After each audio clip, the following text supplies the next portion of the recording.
Niaje wazee, niaje huyu hapa Tony Mvumilivu, tajiri wa kesho. Sasa after shughuli zote za mchana na nini kuendesha mkokoteni, tumetoka business, tumemaliza kuendesha mkokoteni. Sasa nafika kwa nyumba, sasa nimefika kwa jikoni. Nataka niandae chakula cha mchana nikule. Lakini sasa kama kawaida Waingo ni ugali. So napika sasa hii. Mama. Napika ugali niweze kula. Hapa hivi niko na mayai hayati. Unaona mayai? Niko na mayai. So mimi hujipikia, nimeweza kujipikia. Nimetafuta white mpaka nimechoka. Sasa nadecide kujipikia sembe. Naona? Napika chakula.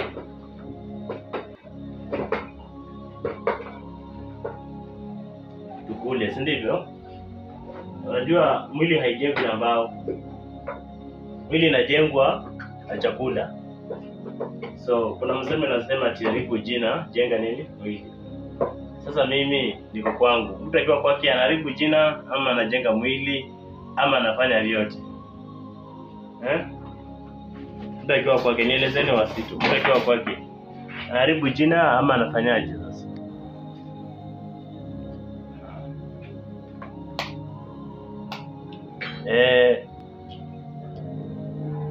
Mimi hupenda chakula kujipikia kuliko kwenda kwa hoteli.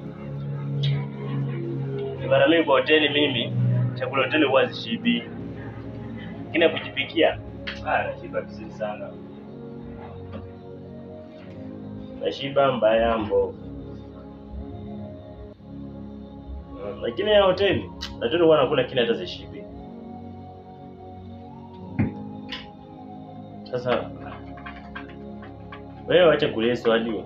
Wewe waulize swali watu wangu. Chakula hoteli na chakula kujipikia kipi gani tamu? Naomba mnijibu tafadhali. Chakula kujipikia na nyumbani na ni ya hoteli, sorry samahani. Chakula kujipikia na ile chakula hoteli yana mwanga tamu.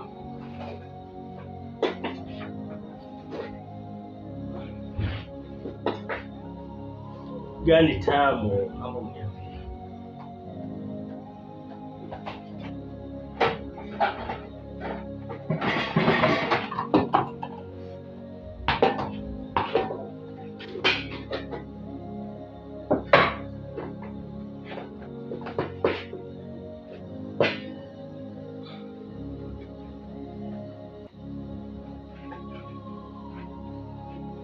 Tutaongea after nimekula.